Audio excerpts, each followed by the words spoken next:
Tired of no one understanding how Rotten Tomatoes works? Well, so am I. I'm sick and tired of people not understanding how Rotten Tomatoes works, but I can't blame them because they make it very vague and hard to understand, so a lot of people misinterpret what it actually means. This video will tell you everything you need to know for exactly how Rotten Tomatoes scores are calculated. Rotten Tomatoes, of course, has two different scores, the critics score and the audience score. We'll start with the critics one. Boo. So when it comes to critics, movies can get three designations: rotten, fresh, or certified fresh. A movie's rotten if less than 60% of critics rate it a positive score, and is rated fresh if over 60% of critics rate it a positive score. And a movie becomes certified fresh if over 75% of critics rate the movie positively, as well as over 80 reviews for a wide release movie or 40 reviews for a limited release movie. But critics is a little tricky here because it just has a positive review. Well, what does that mean? Well, Rotten Tomatoes is an aggregate of critics across all different kinds of sites and publications, so some critics rate on a scale of 0 to 4, some on a scale of 1 to 5, some 1 to 10, some 0 to 100, and Rotten Tomatoes wasn't going to force them to change their rating scale, so if it's a positive review on that critic's individual scale, then it's going to be counting as a positive score. The audience scores, on the other hand, are much more easy to comprehend because they have much clearer guidelines. So when on average 60% or more of the audience score gives it a score of 3.5 out of 5 or higher,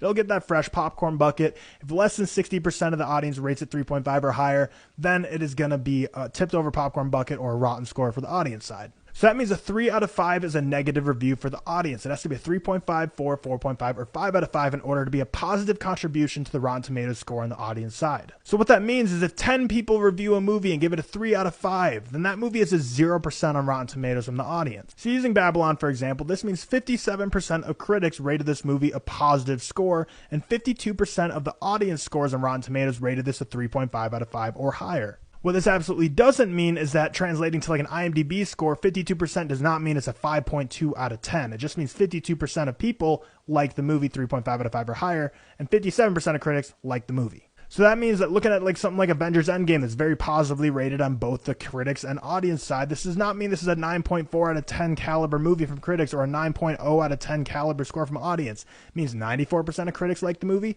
90% of the audience like the movie, a 3.5 out of 5 or higher. So that means 10% of the audience didn't necessarily think it was an awful movie, giving it like 0 out of 10. They could have just given it a 3 out of 5, or they could have given it a 2 out of 5. You just don't know with Rotten Tomatoes. It's just generally do people like it or not. Same with something like Jumanji from 1995, which is rated rotten from critics with a 52% and audience not that great at 63%. But again, this doesn't necessarily mean that the 5.2 out of 10 is what the score is that the critics think, or 6.3 out of 10 for the audience.